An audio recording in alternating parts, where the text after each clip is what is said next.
Hello viewers, my name is Eric and let's play The Beginner's Guide. This is a absolutely blind playthrough. I've never run this game before. I'm only running this for the first time.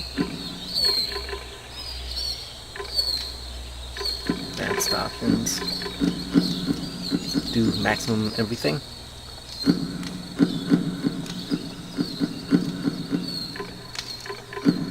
Disable VSync because I have G-Sync, which is better. Multi-core, sure, necessary since I have a 8-core computer. I mean, 4-core, but with hyper-threading, so it's sort of like a core, in effect. So yeah, shader detail, sure,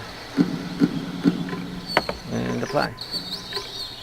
This game shouldn't take many resources, but still. I mean, if Stanley Parable is anything to go by, this game shouldn't take many resources. Alright, audio. Master volume. Speaker configuration, sound quality high. Closed captioning, full captions. Now, audio quality may be a bit bad because I'm not using headphones again, because I'm playing this primarily for myself, and you're just along for a ride if you wanna.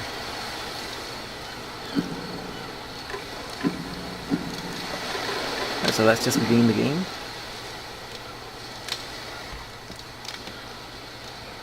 Audio is on. Alright. Controls, WSAD and left click. Cool. Hi there. Thank you very much for playing The Beginner's Guide. My name is Davey Reedon. I wrote The Stanley Parable, and while that game tells a pretty absurd story, today I'm going to tell you about a series of events that happened between 2008 and 2011. We're going to look at the games made by a friend of mine named Coda.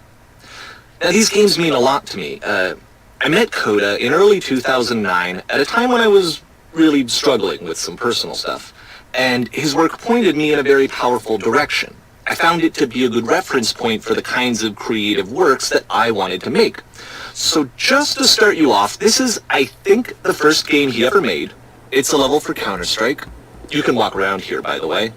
And mostly it's just Coda learning the basics of building a 3D environment.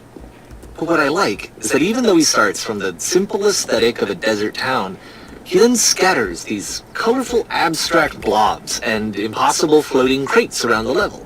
Of course, it destroys the illusion that this actually is a desert town, and instead this level becomes a kind of calling card from its creator. It's like a reminder that this video game was constructed by a real person. And it kind of makes you wonder, what was going through his head as he was building this? This is what I like about all of Coda's games. I mean, not that they're all fascinating as games, but that they are all going to give us access to their creator. I want us to see past the games themselves. I want to get to know who this human being really is. And that's exactly what we're going to do here. So, it's 2008, Coda starts making these games, and he never releases any of them. He doesn't put them onto the internet, he just makes them and then immediately abandons them, and they sit on his computer forever.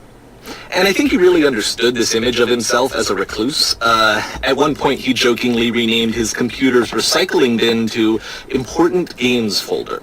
So, you know, this was just how he worked. He tended to crank them out one after the other without even really pausing to try to understand what he had just made, until suddenly one day he just stopped.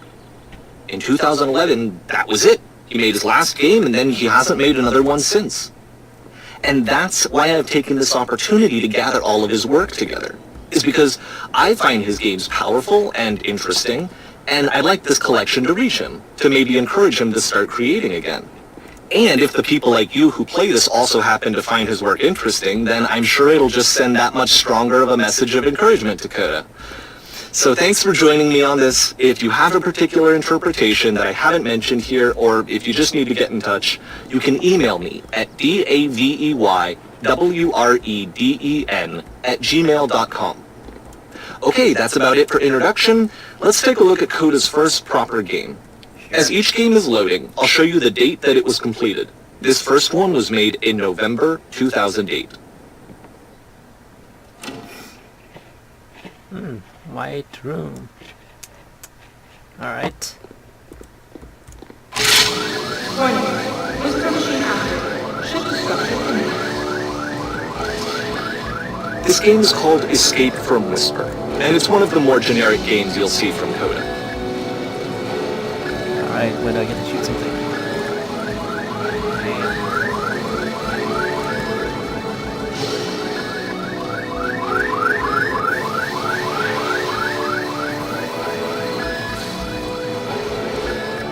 Security call breached. Hostile alien life form inbound. Hostile alien life forms. I hate that. It kinda looks like this game was abandoned mid-development. For instance, you have this gun, which you'd think would indicate that there are supposed to be monsters or enemies somewhere, but then clearly there are no enemies anywhere. You can't even reload the gun when you run out of bullets. Oh damn, I've run out of bullets. But ultimately we don't really know. Maybe Coda thought that actually it was complete the way that it is. And I think that we should talk about his games for what they are, rather than for what they're not. Enemy force neutralized. Begin ship evacuation. Enemy force neutralized. So that's it? Cool. I love games where I don't have to do anything.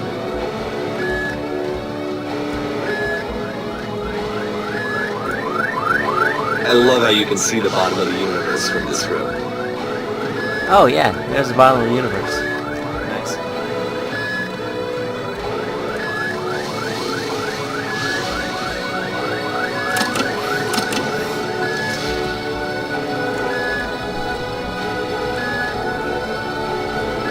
Apparently the space station has a labyrinth on it. Sure, I don't know. There's really no reason for it that I've ever been able to discern, so in the interest of time, I'm just gonna skip you on past it. Oh, here we go. I get any bullets? Nope. Okay, this is the part that's interesting. The game has this narrative about the Whisper machine and how it has to be turned off, and then you get to the engine room. Engine room. Hey, you there, in the engine room.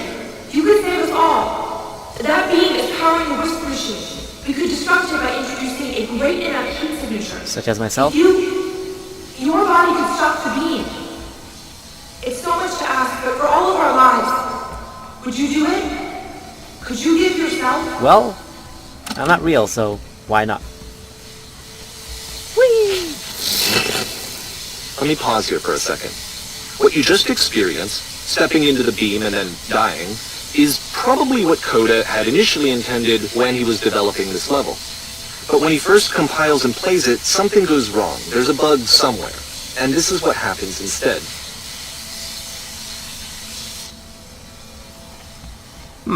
Alright.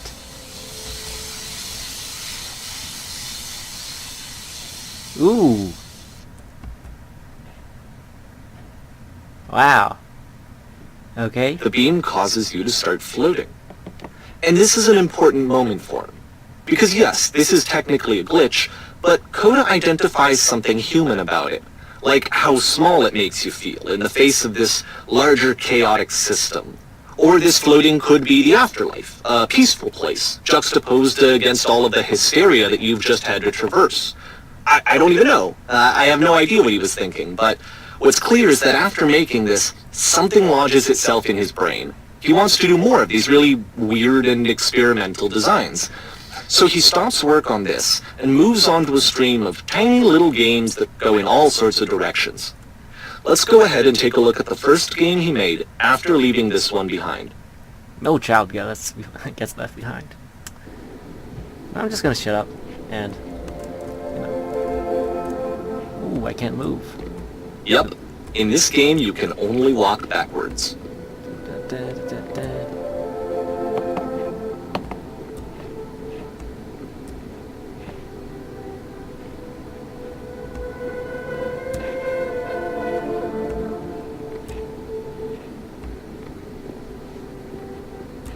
So it's a short and relatively minimalist experiment combining motion and narrative. It is less advanced than the previous game, but actually it seems to be more focused, more complete. Coda's trying to give it a unique voice rather than simply basing it on a pre-existing trope. Oh yeah, so you can change the Whatever's happening behind you. Alright. Okay.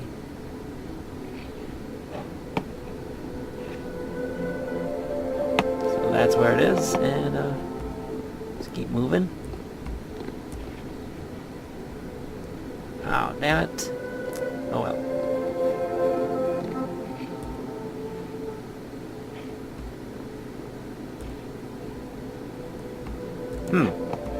It's a short little thought, it says what it wants to say, and then it ends. Didn't need anything more than that. Which to me is why it works, because it gets out quick. Okay, next one. Ooh, spooky. Is it like Splinter Man? And I'm on rails. You're now entering.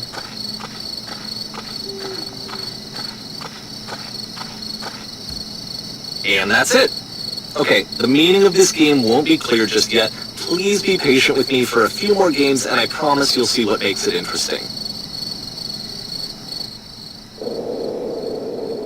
Oftentimes, Coda would put bizarre titles like this one at the start of his games. I wish I'd known him at the time that he was making these early games. He would really only talk to me about his work as he was making it. Once he stopped work on a game, that was it. It was dead to him. And I don't agree with that at all, but what are you gonna do? What are you gonna do?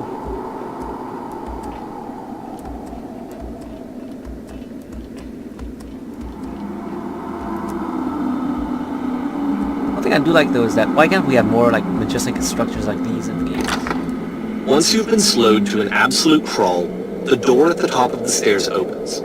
So why, if Coda's not showing these games to anyone, why bother opening the door at all? Well, to show you, I'm modifying the game here so that when you press enter, it'll bring you back up to full speed so you can enter the door for yourself. Alright.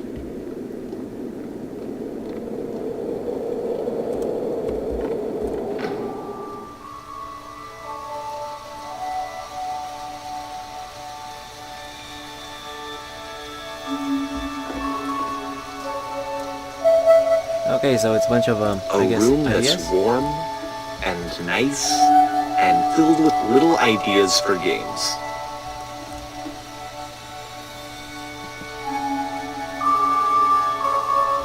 Coda would often tell me that he didn't mind if people thought of him as cold or distant. He said that he knew that he was actually a vibrant and compassionate person, but that it takes time to really see that. It can be a very slow climb to get there. Artist. Yeah, I guess I get your point.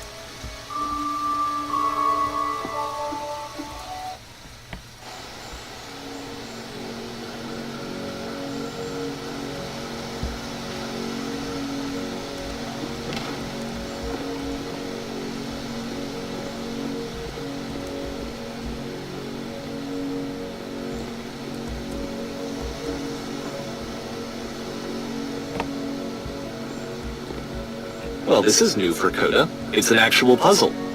Go ahead and see if you can solve it.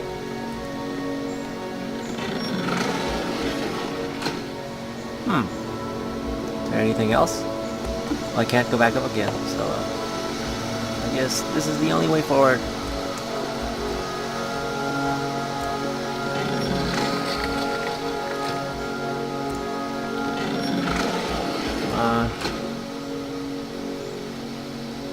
Well, I guess opening and closing the door does nothing. Let's just walk around. I want to outsmart the game, and I probably can't.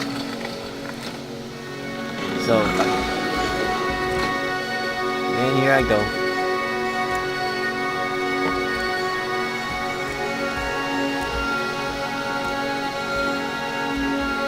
Alright, so this is a pitch black room that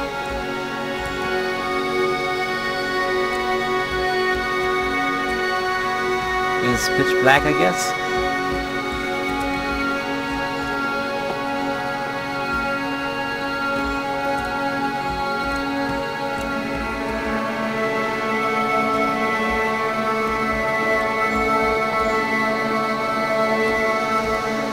I guess I'm just an idiot because I can't seem to figure out how to solve this damn puzzle.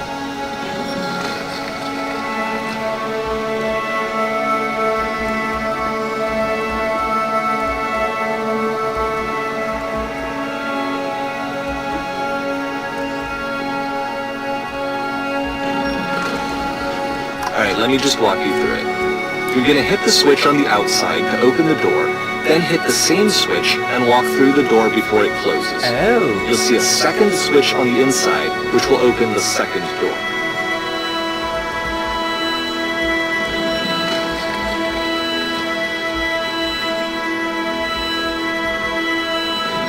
Don't forget that solution, because we're going to see this puzzle again soon. We're going to see it a lot.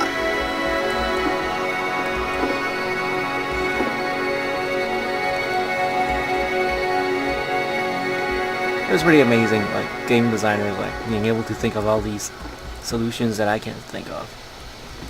I'm like, oh, what can you do with the Switch? Oh, you can do a lot of things with just a Switch. So that seems to be it, right? You walk down a corridor, you solve the puzzle, you get to the end. Simple enough. Alright, now I'm going to modify the game again, so that when you press enter, it'll remove all of the walls from this room. Okay. Zerg. That's a lot of levels. How about that? There was more to it than we had any way of knowing. I actually find it funny that this game comes after the Stairs game, since they essentially convey the opposite idea.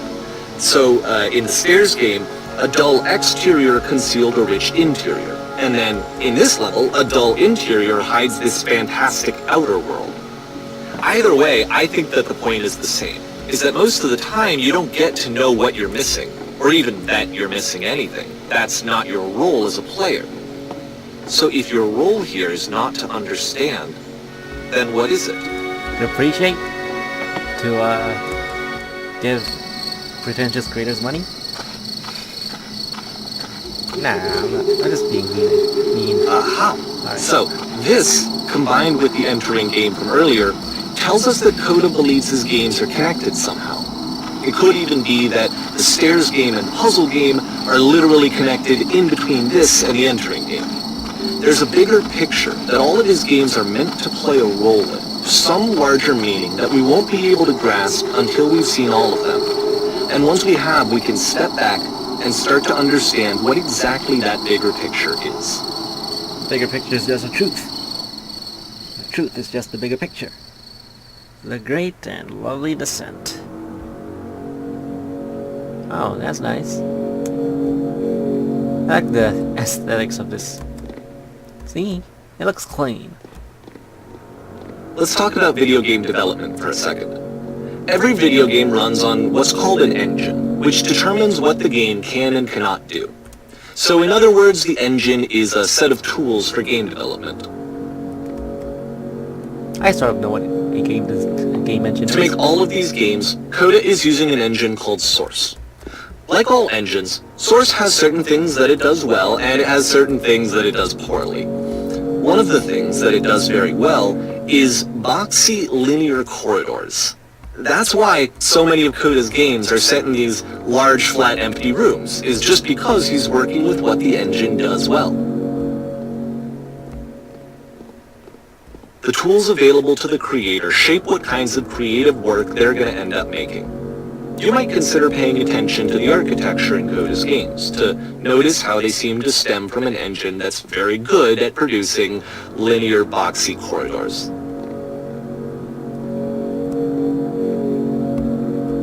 Yeah, because all this stuff is all linear and boxy, right?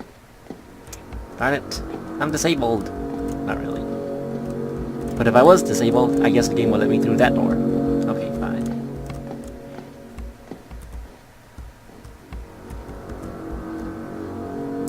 Ooh.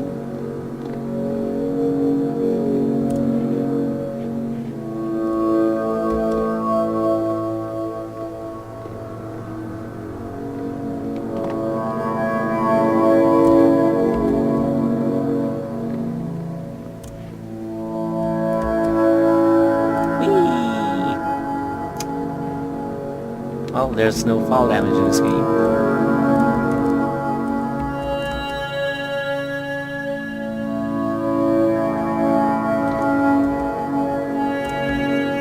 Which is nice.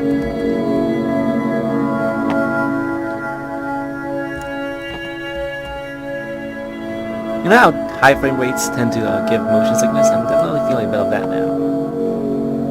because this game is so simple, it runs at a silky smooth frame rate, and that is actually bad for motion sickness. So I felt the same thing when playing so it's like factory farm, right? Can I enter these? Oh, darn it! It's gonna lock me in, isn't it? Oh.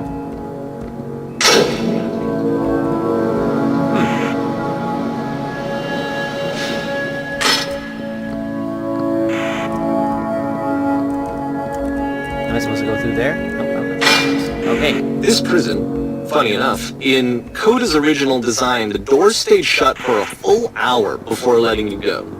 If you don't mind, I think we're gonna skip that. Yeah, good idea. Because I'm not gonna... This is something that he and I used to argue about a lot. You know, whether a game ought to actually be playable, whether it means anything if no one can get through it. And I would always defend that, you know, all this work goes into the game, why not make it playable and accessible? And so we just got into heated arguments over it, and there was one time that after one of these conversations, he went home, and a day or two later, he sent me a zip file entitled Playable Games that was full of hundreds of individual games, each of which was just an empty box that you walked around in and nothing else. Believe me, I played every single one of those just to find out if there was like a gag hidden somewhere.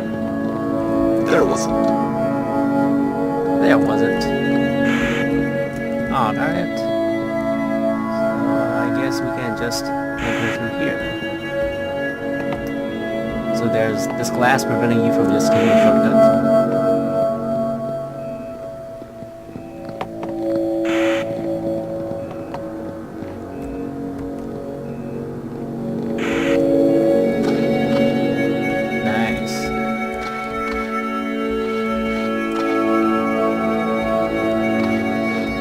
It's the puzzle again, with the exact same solution as the last time.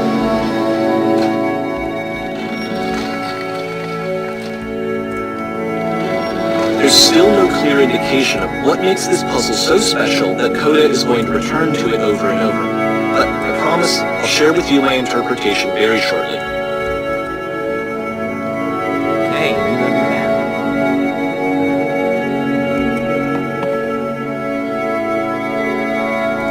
This is pretty nice, I think.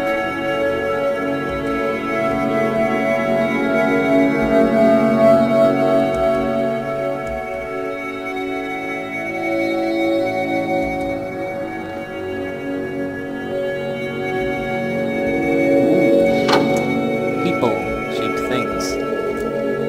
Speak, listen, speak.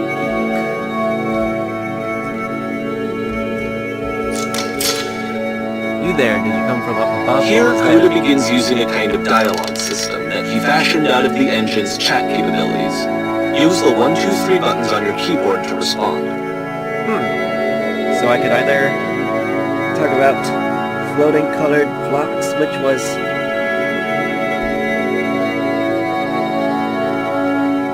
I don't know, man. I guess the world with whiteness was the proto, the top summit. I think that's.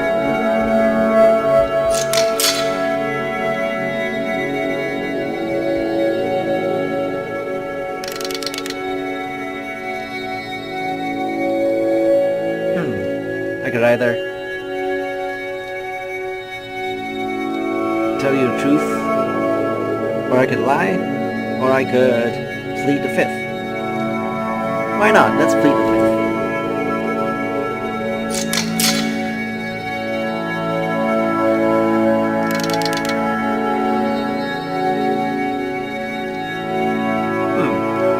So I guess we could tell them the solution.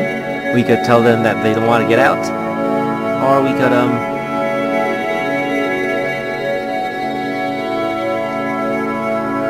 could describe it. I guess describe the outside world, so that. But I guess I'll give them freedom.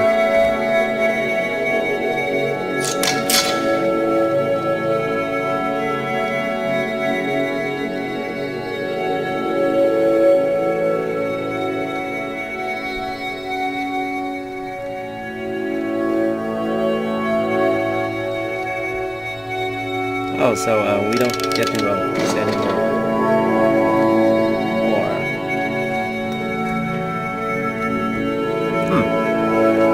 I guess that's it. That's the end of the dialogue tree, or is it not?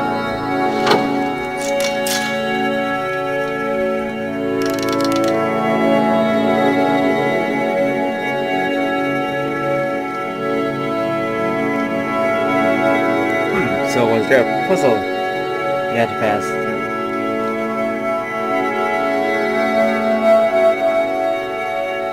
So I guess this is either the, well, it's a different room. I don't know, man.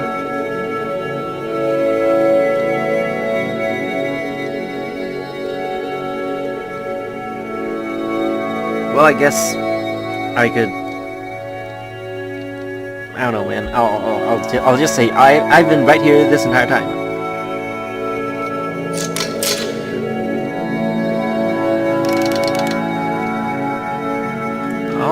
So you can sit in backspace and everything. So I guess, what happens if I solve it? Why would I sit in backspace? Who are you? I guess the most obvious question would be, why would I sit in a backspace? So, instead I'm going to answer, who are you?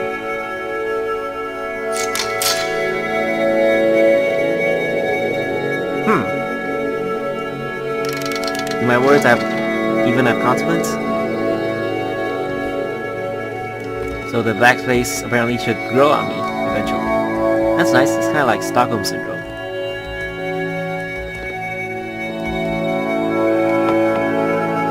And so we make one last descent down to the final floor of the level.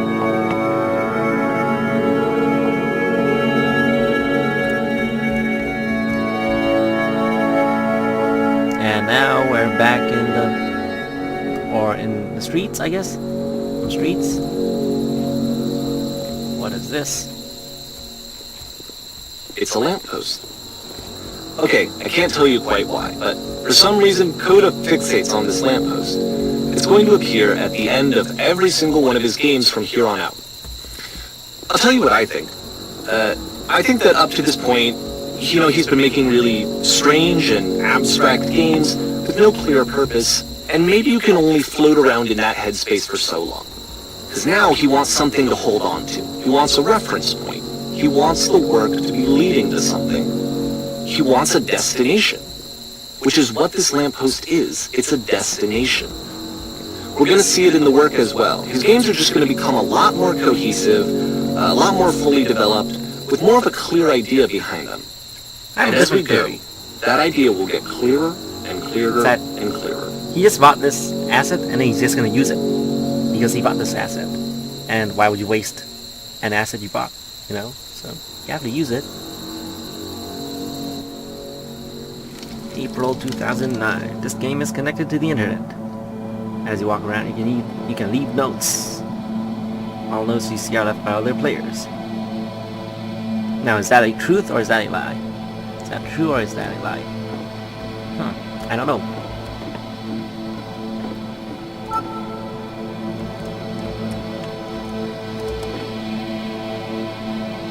Nice room. Not. Oh. So I guess it's a critique of, commentary? So first off, I'm sure you can deduce this, but this game is not connected to the internet. All of the notes that you're going to see have been written by Coda. This was actually the first game of his that I ever played. This was shortly after I met him at a weekend game jam in Sacramento, where I grew up. I saw him working on this very level, and it was just so different from anything that anyone else was doing. So right away I was like, I have to be friends with this person. In retrospect, I think I was probably a bit too pushy, trying to get his attention. I was over-enthusiastic. But he was very gracious about it and very patient with me. And I cooled off eventually. So much comments. Feel free to skip over any of these notes if they're not doing anything for you. Nothing extra is going to happen if you read all of them. Either way, To me, they convey a sense of loneliness. I see this person who's filled with thoughts and feelings and beliefs and has no way to express them except as scattered and unheard voices in a game that wasn't meant to be played.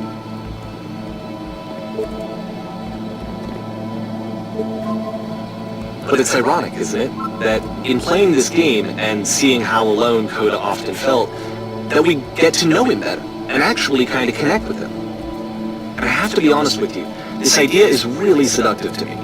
That I could just play someone's game and see the voices in their head and get to know them better and have to do less of the messy in-person socializing.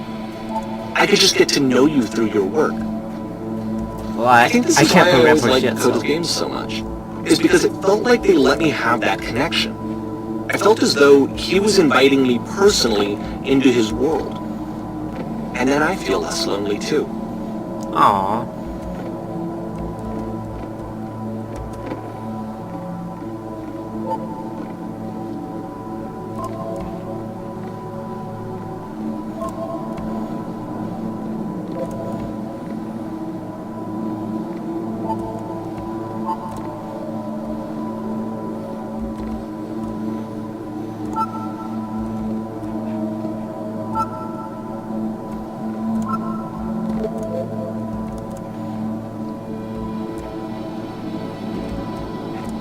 Oh, every red dialog bubble turns gray. So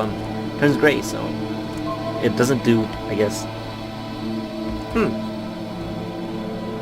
So at least it does something. Okay. Yep.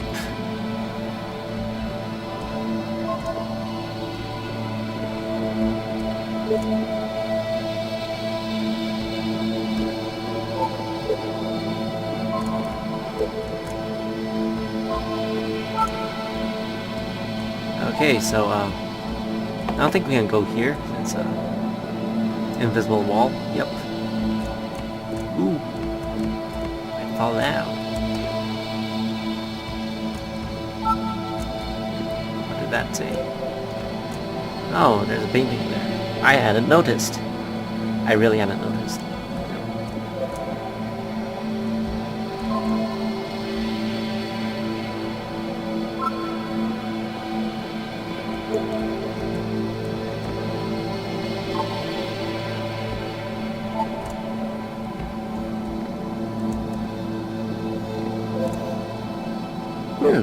That's a cry for help. If there ever was one.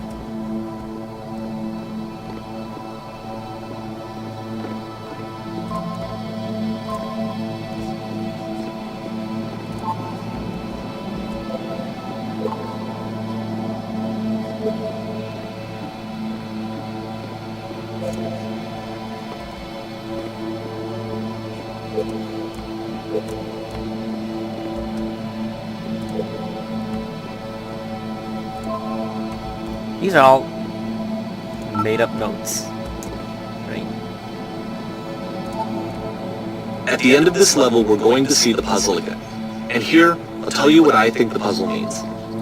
Each of these games represents an idea that was on Coda's mind at the time that he was making it. And the puzzle is a way of closing the door on a previous chapter of his life before moving on to the next one.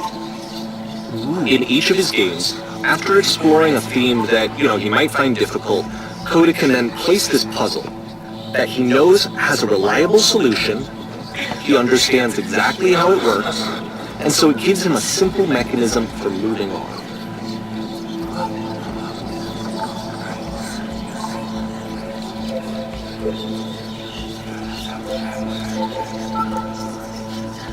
Oh. And because there's this dark area between the doors, a space between spaces, before you move on, you get to pause. Just for a moment, a few seconds to reflect on and let go of the events that led you here. To step back and connect the pieces together. To grasp at that elusive bigger picture. Oh.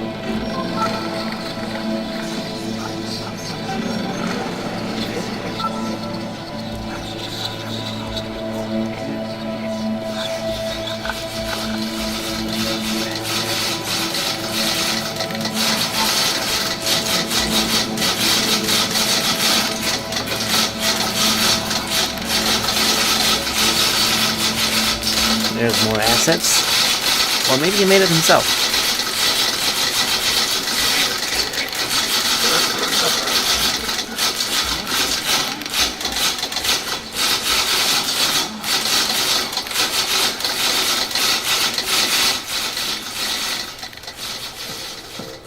Porn stars. Okay, this one is tough. It's gonna kind of just spin its own wheels for a few minutes. Hang with it.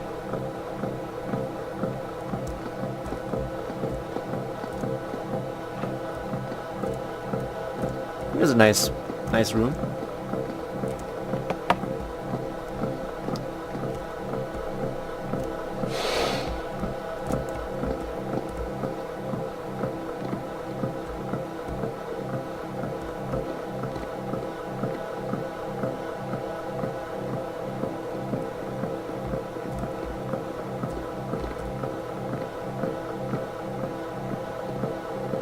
Oh, here we are again. See, like, this is it. The whole game. And there's nothing that's particularly interesting about it. You just walk to the end of a hallway. Except, for some reason, Coda gets really fixated on this prison that has all of this modern furniture. And I don't know why, but he decides he needs to revisit this prison. He's gonna start over, use the same assets, turn it into something else. Okay, cool. Here's version 2. Oh, so now we don't have any more furniture. Oh, so now we can pick...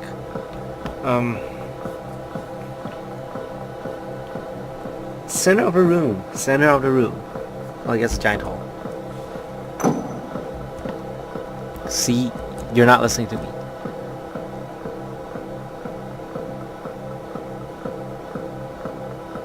How about a washing machine? Oh, so it's the illusion of choice.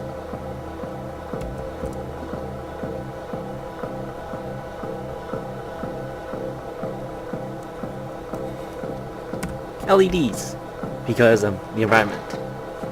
Well, that lamp could be LED.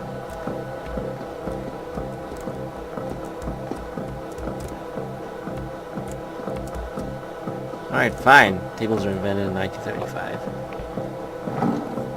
Yay! Ooh. There's a bit more to this one, but still it's not really communicating anything. It's kind of just weird for weirdness' sake.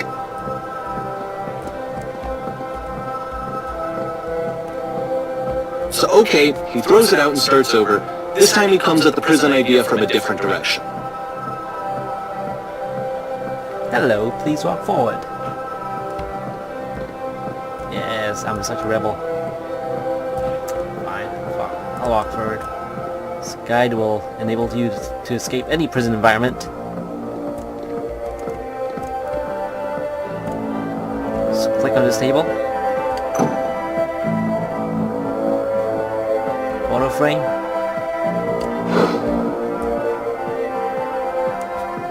Table, photo frame, and then floor lamp off in the background.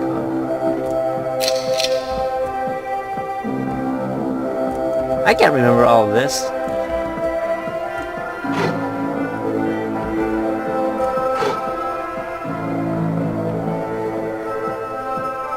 Oh, okay. Alright, so let's return to start and go back to our prison.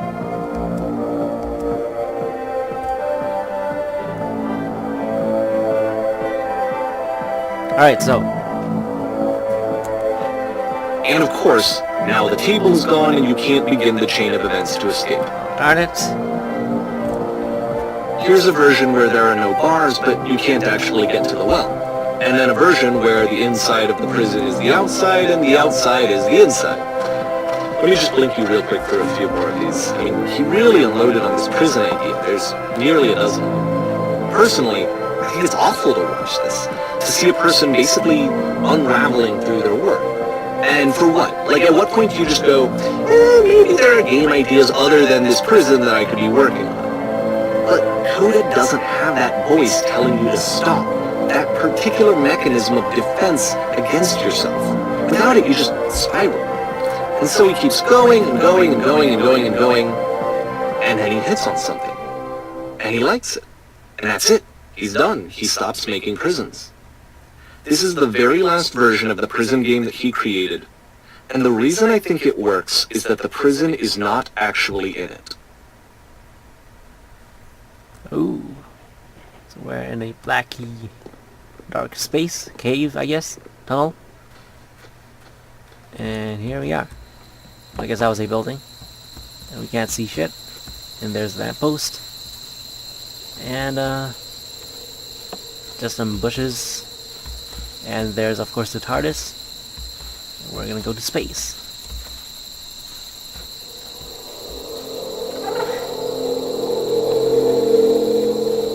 And the TARDIS opens and we can get in.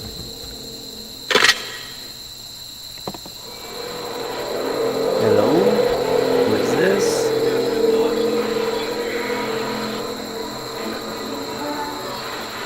Sure.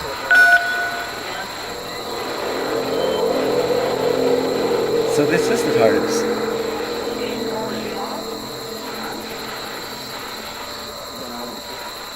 It's a conversation. And so this is what Coda wants, is to be able to talk to someone, to share what's on his mind, and to get some good advice from someone who knows.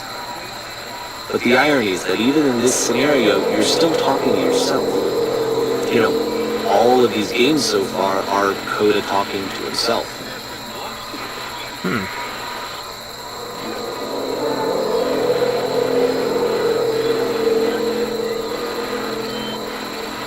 Oh, I guess the reverse prison one is the one I remember.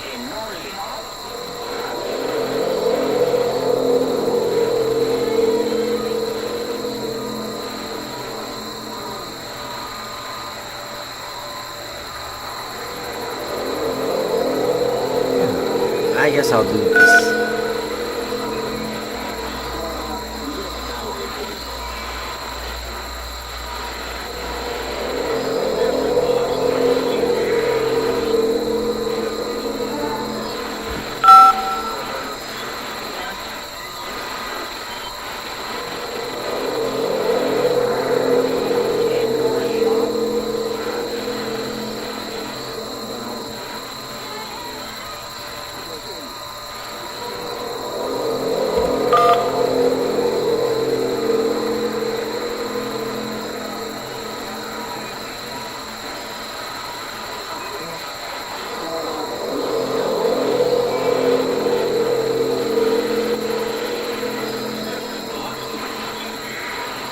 I guess.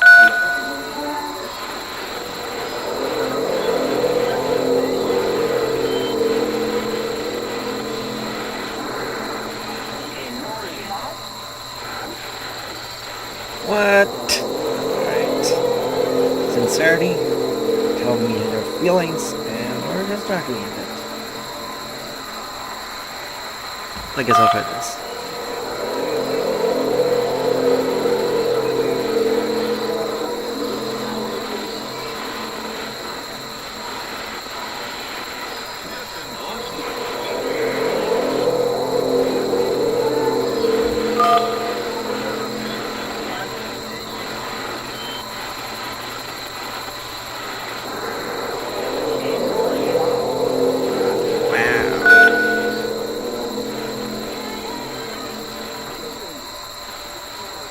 I can see why he considers this a fitting conclusion to the prison games.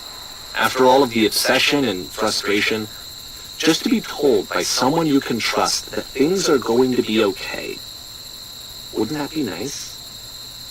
I guess it would. August 2009. So what would it look like if Coda wanted to make a game about talking to someone other than himself? Ooh, winter. How realistic are the snow effects? To me, this environment is meant to represent Coda's puzzle, with the two doors on either side and a dark transitional space between.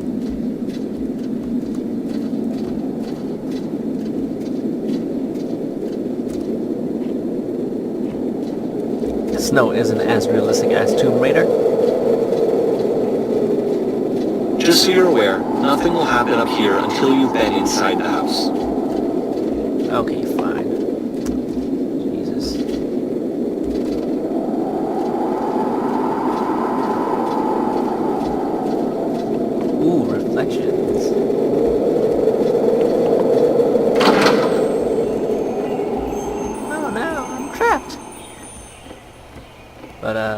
course, this is a nice room, and that is of course a person.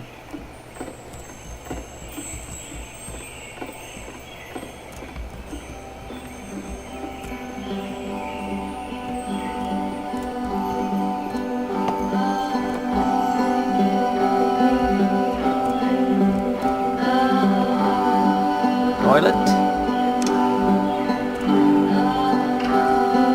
My goodness, glad it's all heck you showed up.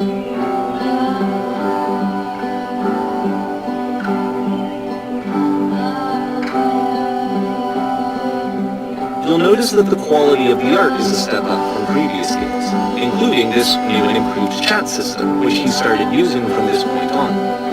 From here on out, he begins putting much more effort into the visual polish of his work, and this particular game took 2 months to create as a result. 2 months? That's nothing. Don't worry about me.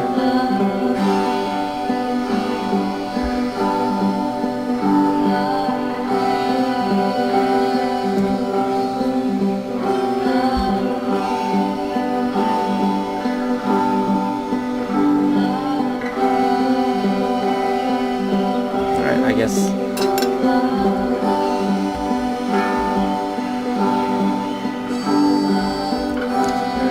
So much tasks.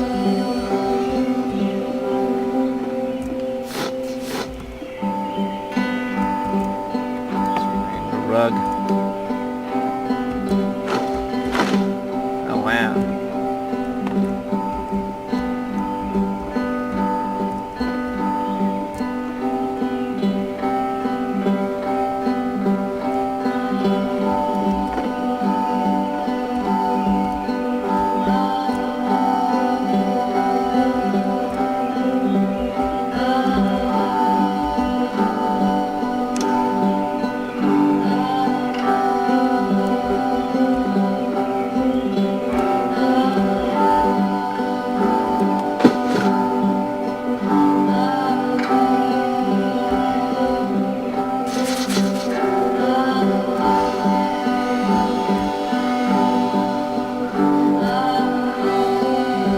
Let's be cynical and mean.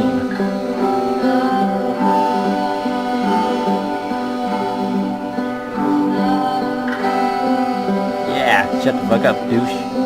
Cunt.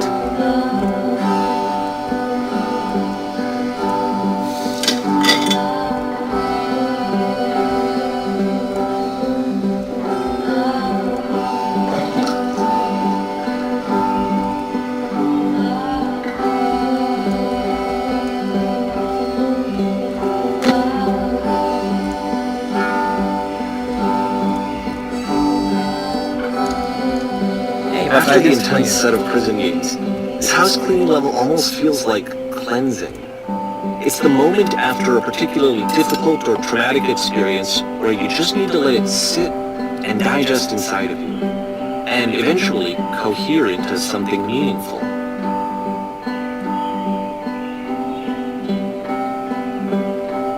Guess we'll just do number 2. I'm just pressing buttons after all. No, I'm not.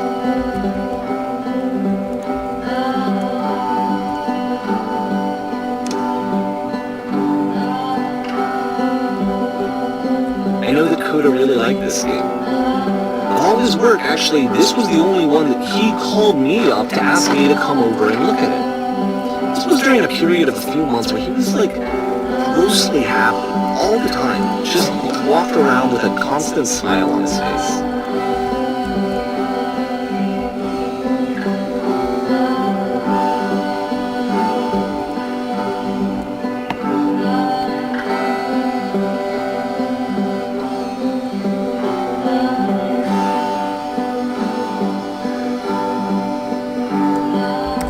Still be as negative as possible.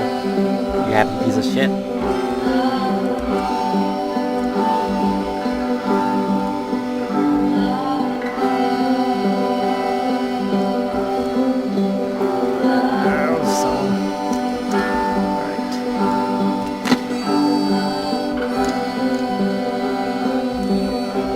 I'm glad he made this. I'm glad he found some peace. Alright, can we move on now? Are there more? Okay, question. But, of course, it can't last. The music stops, your companion is gone, it's time to leave. The door at the top of the hill is now open as well. Again, you can't stay in the dark space for too long. You just can't. You have to keep moving. It's how you stay alive. Hey, are we gonna die? Are we gonna die if I just stay here?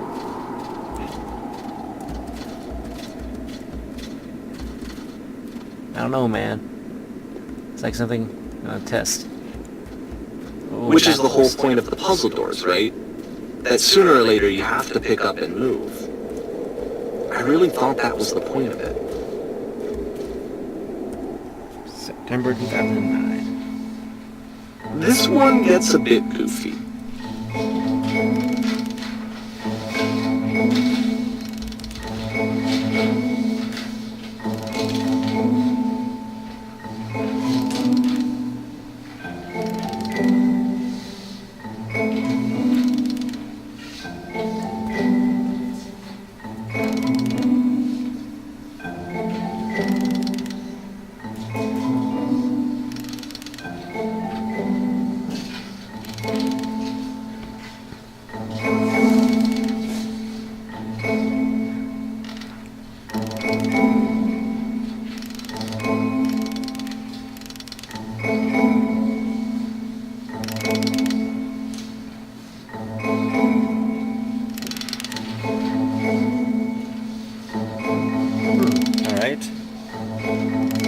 Give me the secrets. About halfway through the game, the perspective shifts.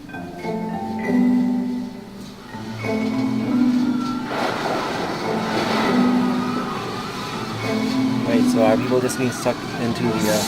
And you play as the teacher. And suddenly, you discover that your teacher is just as bigoted and afraid as you are. Oh, and also you can move around the classroom now.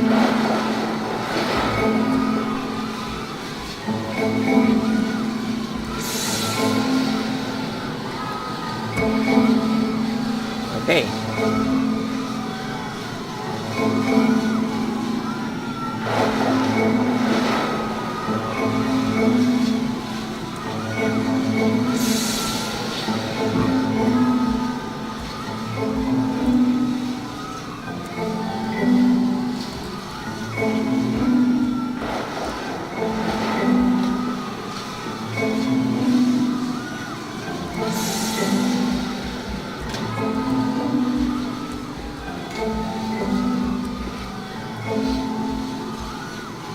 Alright, so I guess the black hole isn't the worst.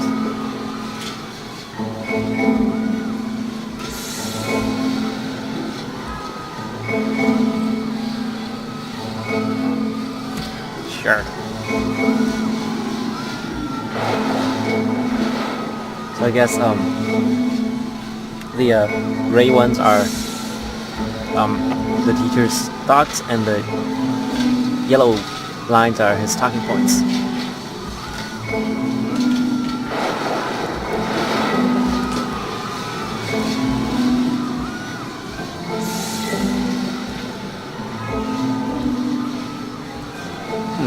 I'm gonna do that.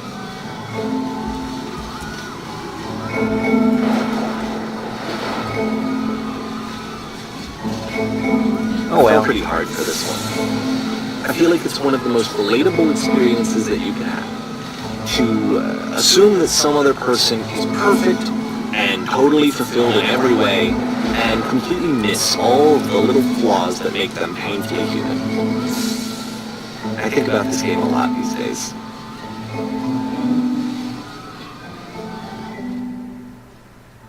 Well, I think the key is not to... This one took a lot longer than all the others for Coda to make. It was 4 months between this and the last one.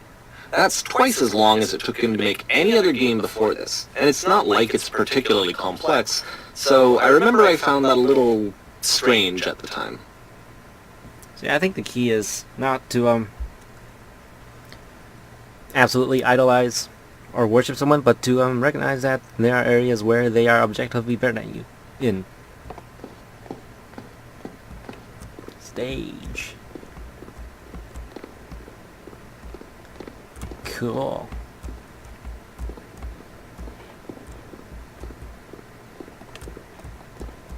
bad I can't play with the switches. And this is an empty stage. Boom! Spotlights. Alright.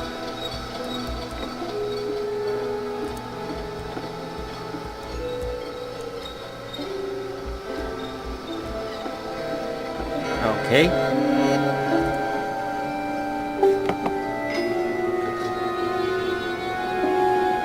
Professional photographer of animals. It's your dream to photograph animals professionally. To learn something, to gain something, to succeed.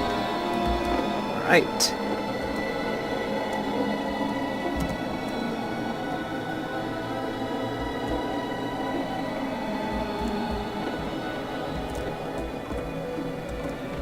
Oh, okay. Do it again.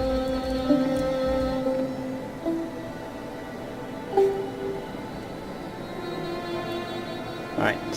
Here are all my hopes and dreams.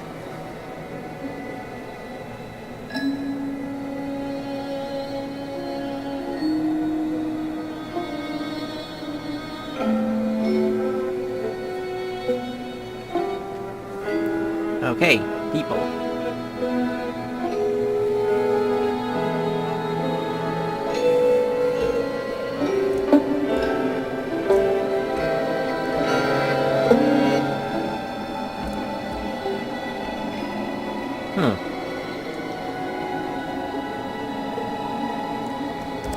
Here's a perfectly inoffensive thing to say.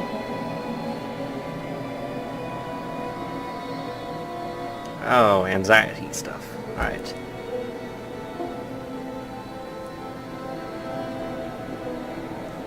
Okay, fine. Stepping back from the stage. And I guess that's the end of the game? Aha! I'm locked. Trapped.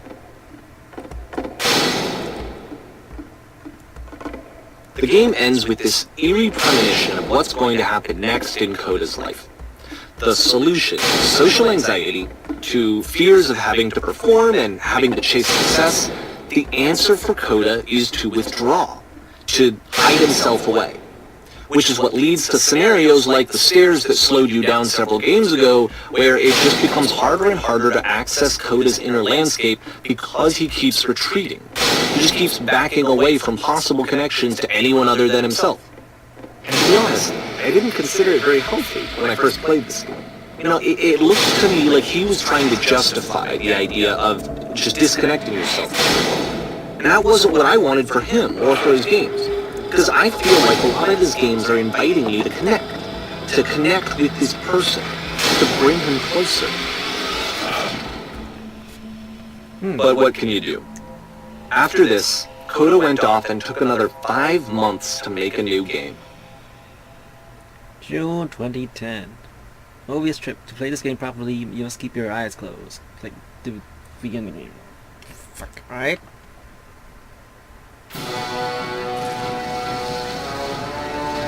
Okay, I can't see shit.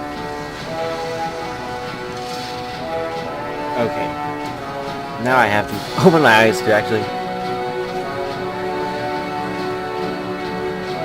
Alright.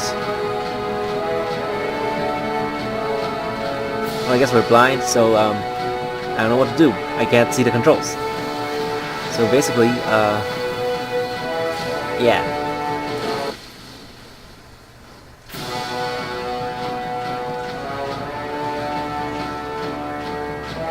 Well, I guess You should probably open your eyes if you haven't already. It's pretty much impossible to solve otherwise.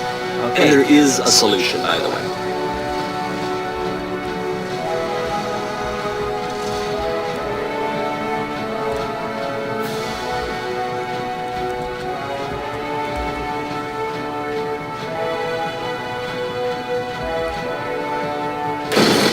Alright, so I'm just gonna keep looking around for a solution.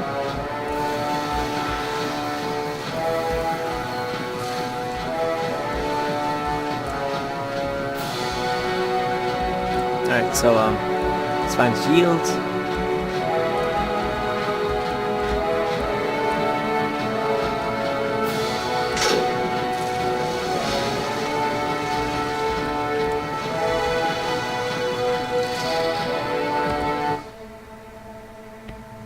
Oh, wow.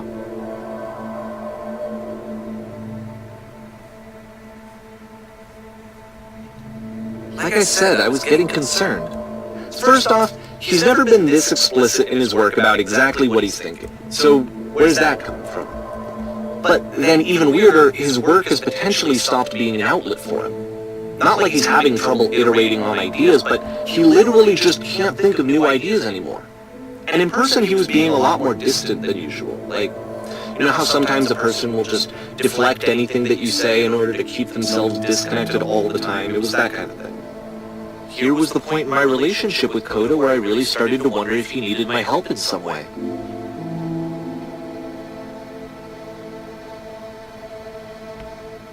Wow. His games are going to get more desperate from here on out. After this game, it's almost 6 months before he finishes something new.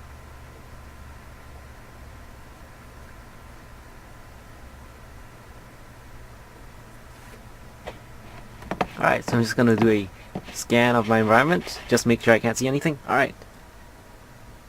Hello?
Guess knowledge is power.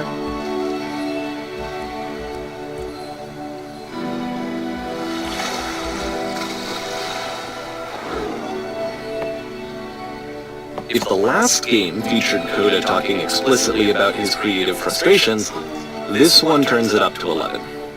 Now, put yourself in my shoes playing this. Here's a friend whose work is exhibiting signs of struggle, frustration, anxiety, depression, even. And yet still, he keeps making games. He keeps throwing himself into the grinder even when he clearly doesn't have the energy for it anymore. Why? What is it for?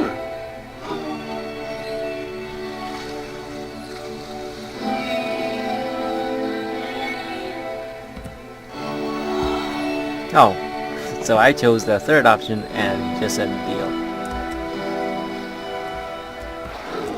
Cultural appropriation. Because from my perspective at the time, and just what I knew of him, this was a result of how isolated he was.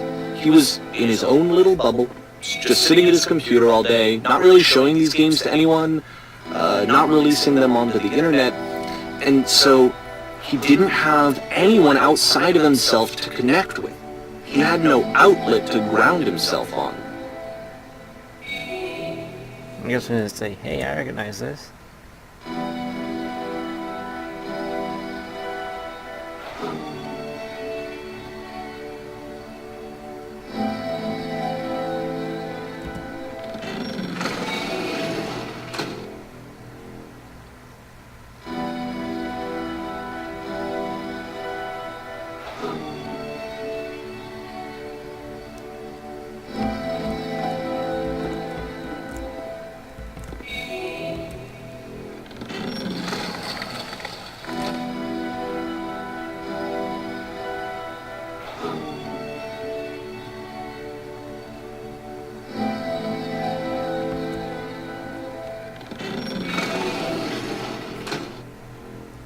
You can't talk yourself out of loneliness.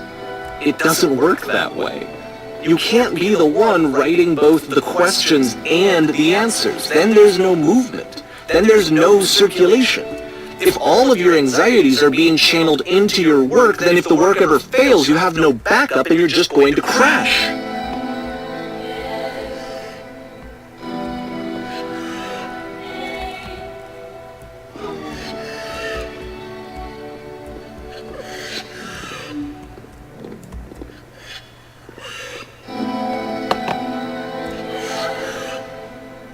Well, you don't have to, but that sort of perceptions. Oh yeah, and of course, some guy fucking choking on his own breath.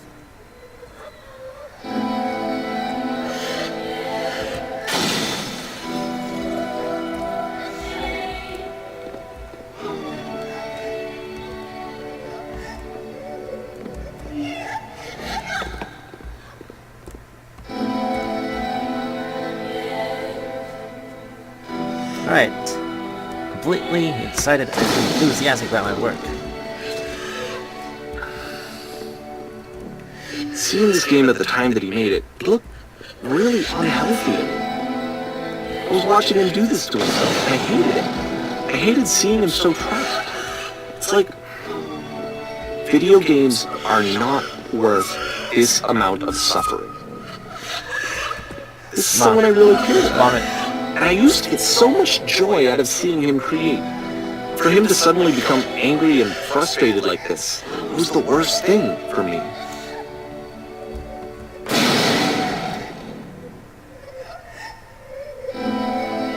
I don't know. This is what I felt at the time. I don't know how else to explain it.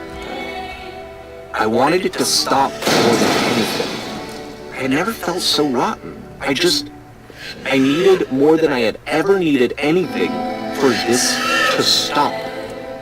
There's a prison again. But it didn't stop.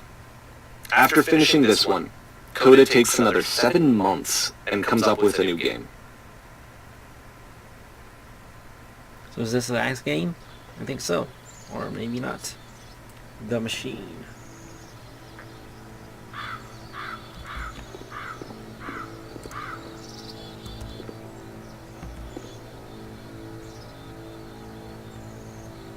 Cool. I guess we're female now? Sure, whatever.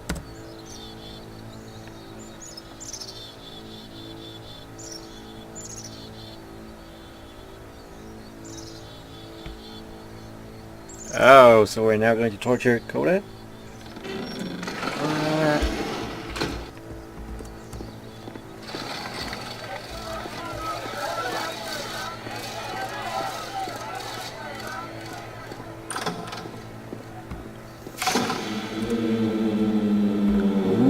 And of course, it's the Machine. So I guess we are supposed to be the people who demand him to make more games? I don't know.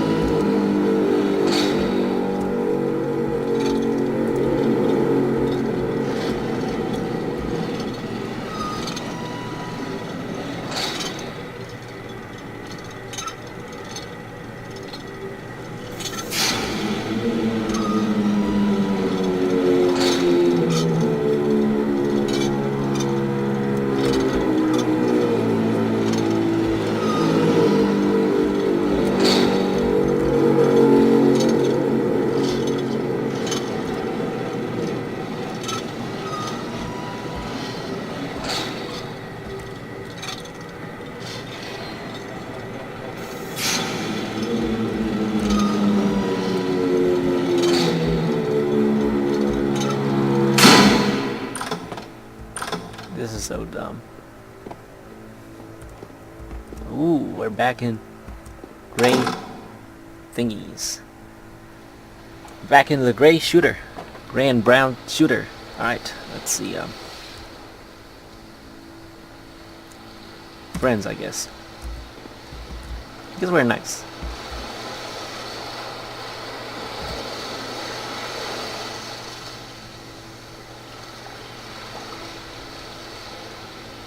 What?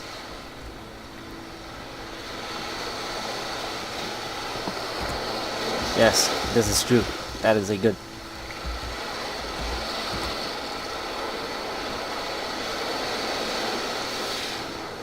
What? So either we destroy the machine or we destroy everything the machine has created. Well, I guess for the sake of humanity and seeing that the machine supposedly, well, the machine is Coda, so I guess destroying his creations is better than destroying him.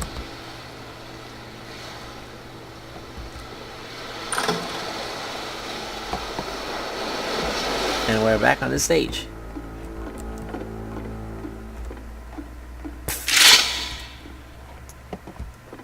Oh, now we have a gun again.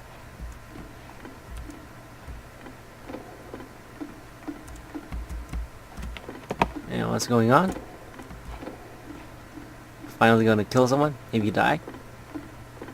Remember, you can click to fire the gun.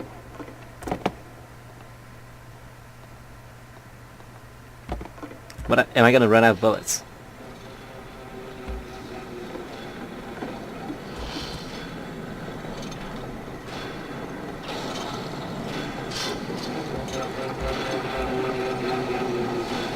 So now the work is becoming self-destructive.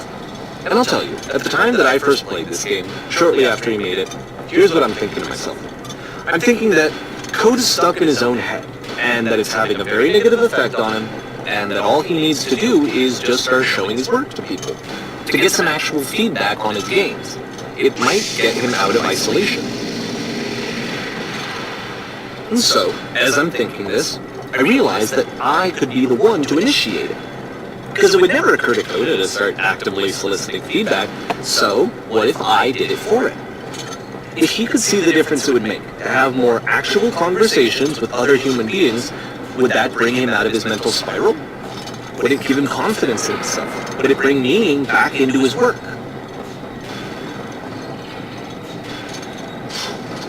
Oh man, we're destroying this nice place.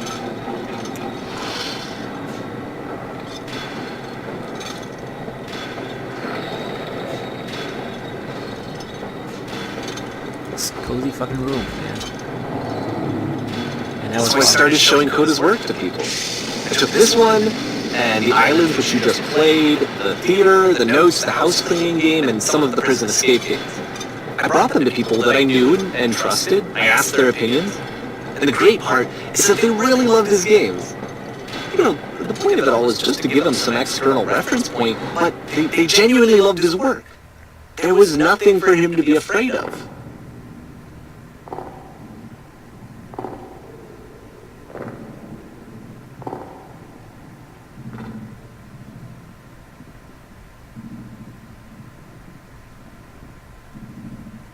Put down your weapon. So we're saying that, right?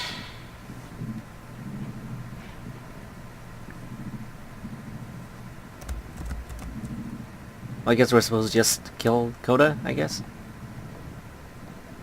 Can you see why I felt like this was the right thing to do? Because it's the thing that I always feel like I need, to be told that my work is good, that I am good. When someone really connects with a thing that I've made, when they see themselves purely in my work, there's nothing that feels better. And I got to give that very same feeling to my friend. I did something... I really felt like I'd done something good, like I was a good person. I felt like there was a friend who was in trouble and was unhappy and maybe didn't like themselves, and I could fix it. If I could give him this gift, maybe I could fix the problem. When they told me how much they enjoyed his games, it was the best feeling. Yet It's the here we absolute are. best feeling. It made me feel so happy. So beautifully, beautifully happy.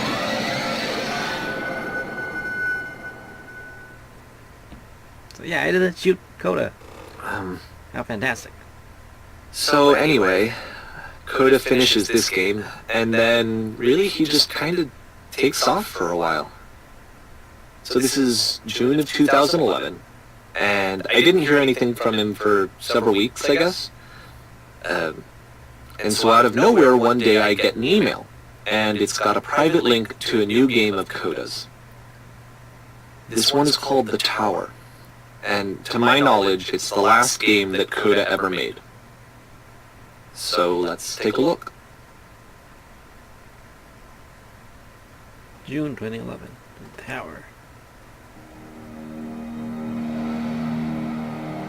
I mean, you're saying like Coda died or something, which don't know. I thought at the start you said that. Oh, encourage him to make new games. So I don't know. And this is where I have trouble saying anything meaningful about Coda's work. Because more than anything else, the tower just feels distant.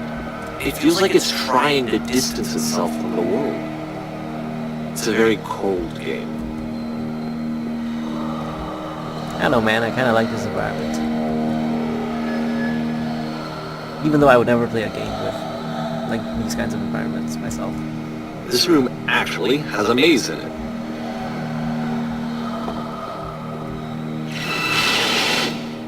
Except that all the walls of the maze are invisible.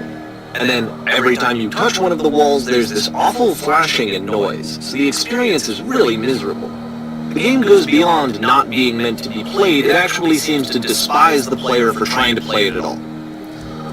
But I do want to show you the rest of the levels, so when you're ready to continue, press enter and I'll put a bridge over the maze. Oh, yay.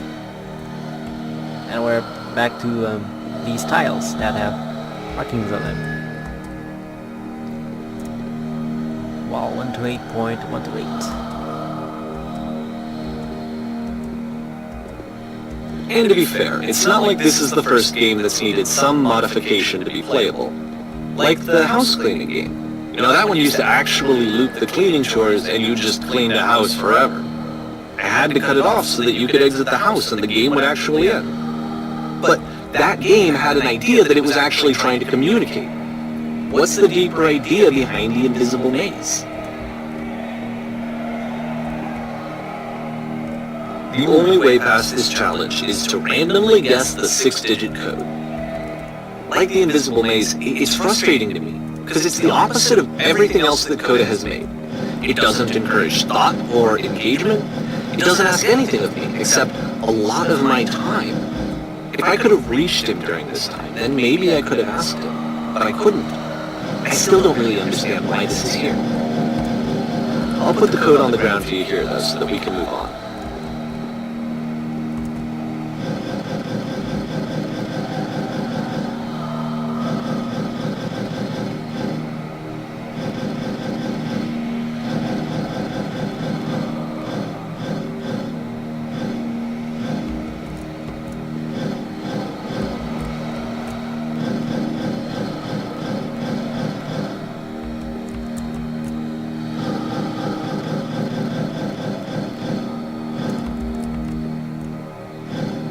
See, video games can be art. This is a art, but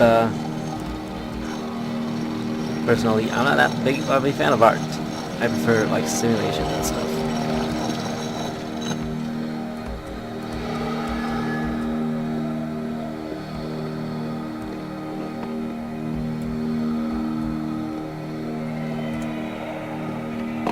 But at the same time, I guess I kind of. The switch to open this door is actually on the other side of the door, meaning that it's literally impossible to solve from this side. So even if you somehow brute forced your way through the first two challenges, and you got to this point, there's actually just no way to progress. And it's scary for me, the idea of Coda cutting himself off entirely, just saying, you know, that's it, that's the end of the conversation, not giving me any way to fix the problem. But he did put the next level in this game. But I can't fix the problem. But I can open this door for you, so let me do that. But he actually put the content there, so Was I all it took for not understanding this game? was just, you know, I don't know why I would be. It's not like everything needs to have a canvas code, solution. I guess. But I feel it somehow. I feel like I failed, and I don't understand why. I remember, it's June of 2011, I'm playing this for the very first time, and as I'm playing, I'm thinking to myself, I don't know this person. I have no idea who this person is. It wasn't the guy I knew, it wasn't my friend. I had come to so many conclusions from looking at all of his work up to this point, and then suddenly none of them... I had been trying to, though. That was the thing. For years I was trying to get to know him, to understand who he actually was and what he stood for.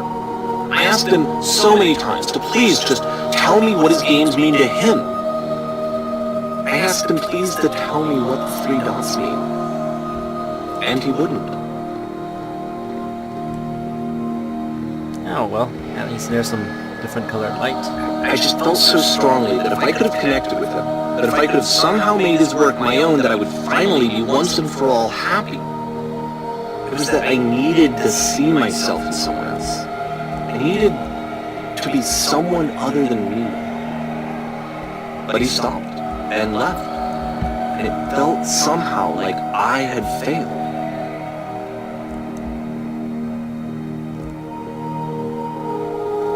Where did I screw up?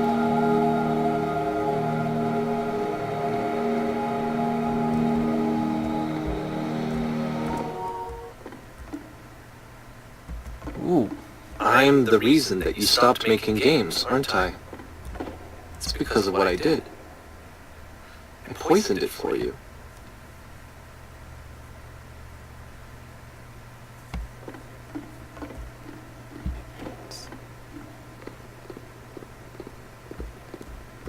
I don't think I ever told you this, but when I took your work and I was showing it to people, it actually felt... It felt as though I were responsible for something important and valuable.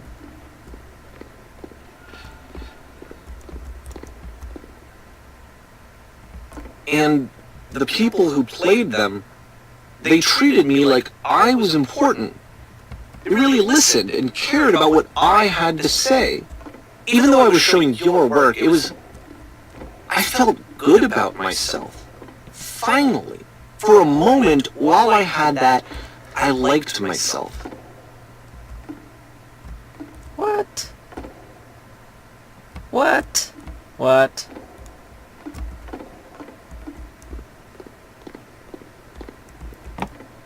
And then you stopped. And I didn't have anything left to show people. I just had to be with myself. And as soon as that happened, there was no feeling at all. Nothing. Less than nothing. What does that mean?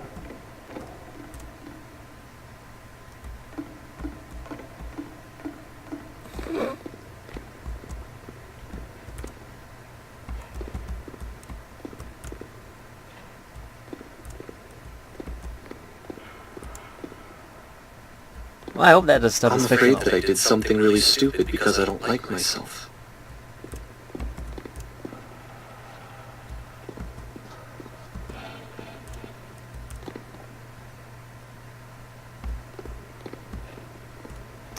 Again, in this room.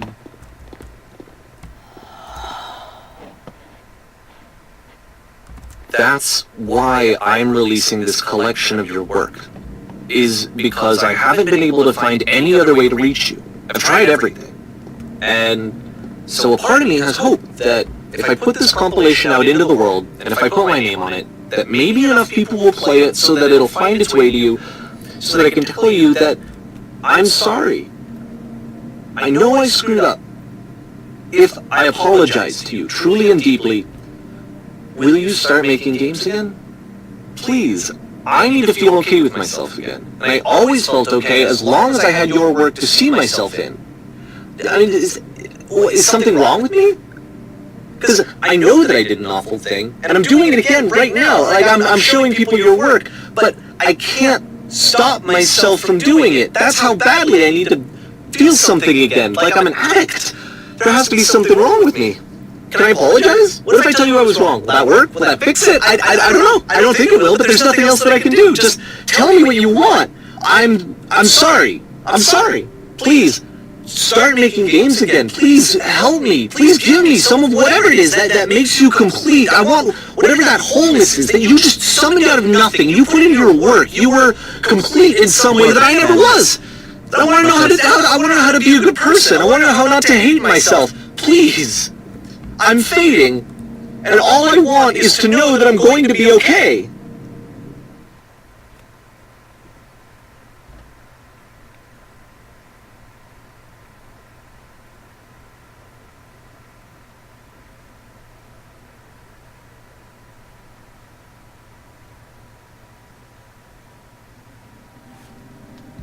That was painful, y'all. That was so painful.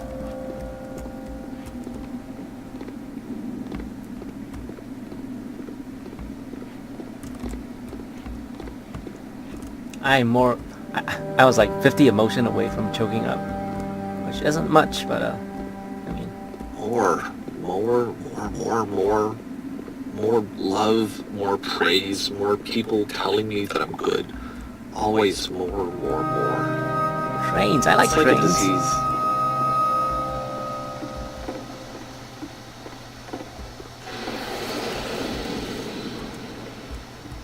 Well, I guess we can't. Oh.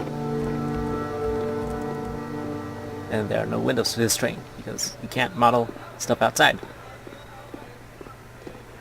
Solution. And here we are. That's some magical train. There's some magical, pretty good looking scenery. And I guess if someone had told me ahead of time that he just really enjoyed making prison games, maybe I wouldn't have thought he was so desperate.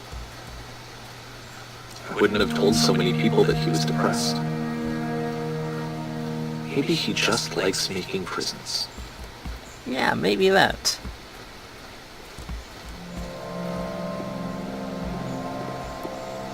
I mean, this shit is fucked up if it's... I mean, if it's real, then it's fucked up, but if it was, like, made up, if Cody's just a made-up character, then I guess it's a very good story. Not a, I guess, narcissist. Even now, the disease is telling me to stop. Don't show people what a shitty person you are. They'll hate you.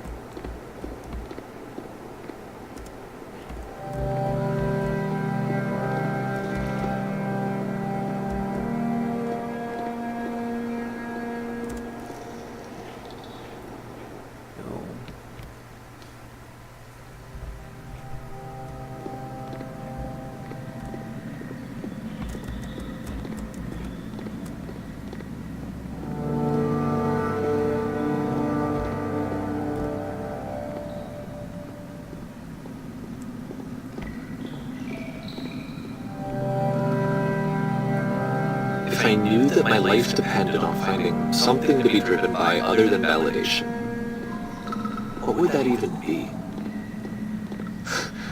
It's strange, but the thought of not being driven by external validation is unthinkable. Like, I actually cannot conceive of what that would be like.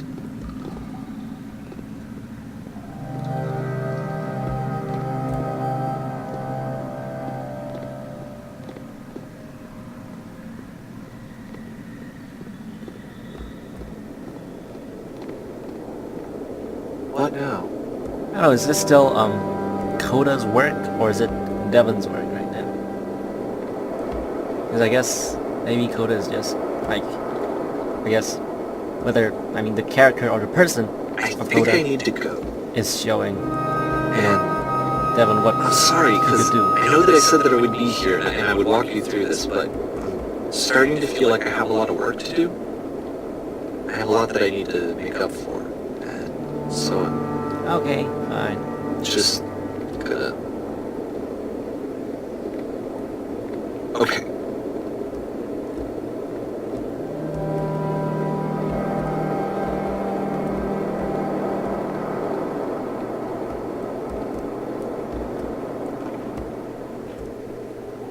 Well, so far it's just walking, so, I don't need your help until we get to a puzzle.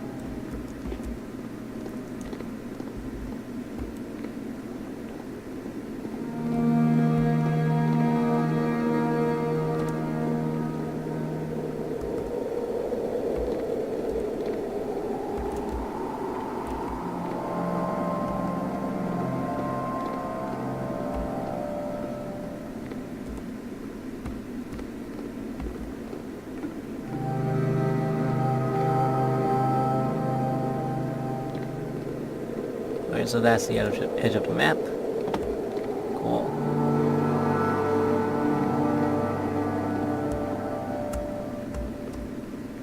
And of course, this edge is not climbable.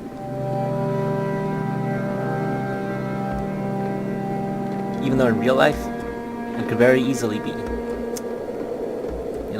climbed. Oh well. So will this send us back into the prison?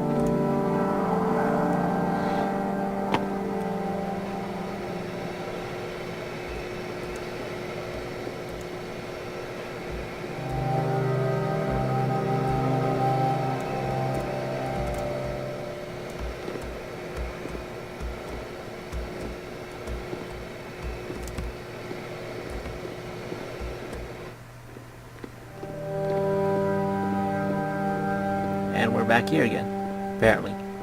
Well, this might be a different place.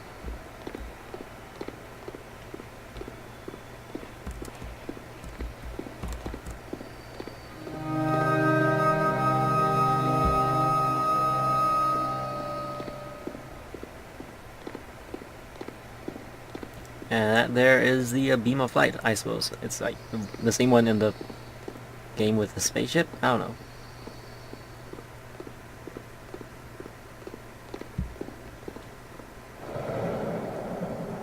Basically telling us to kill ourselves.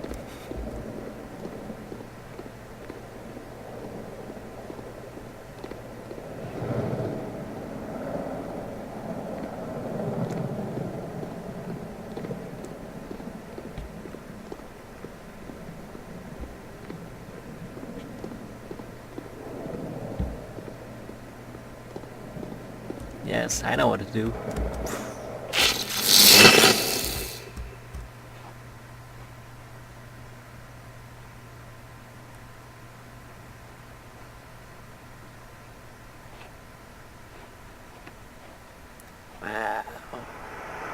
Okay, I can't.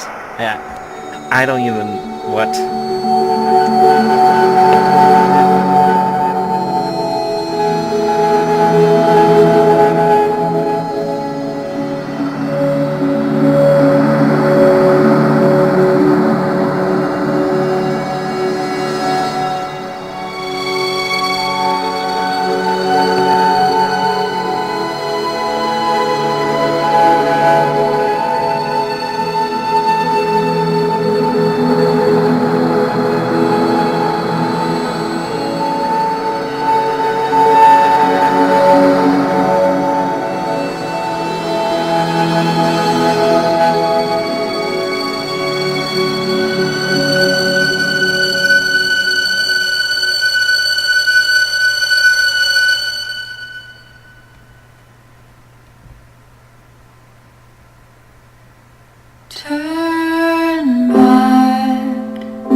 Turn back from this cave.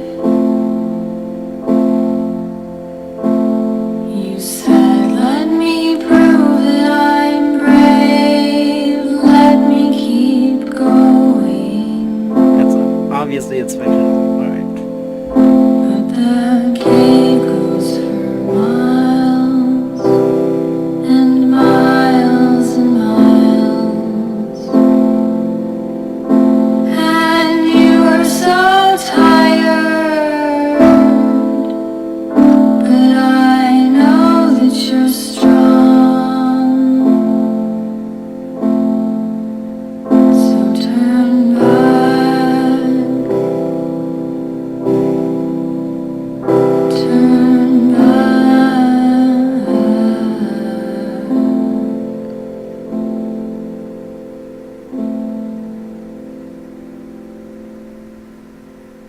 But yeah, it is fucking beautiful, man. So.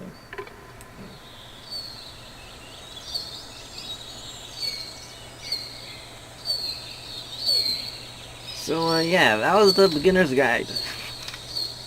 Alright. I guess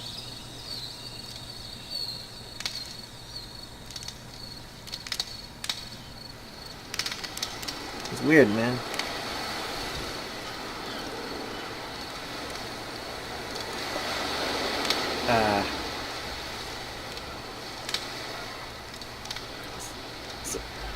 So it's actually really well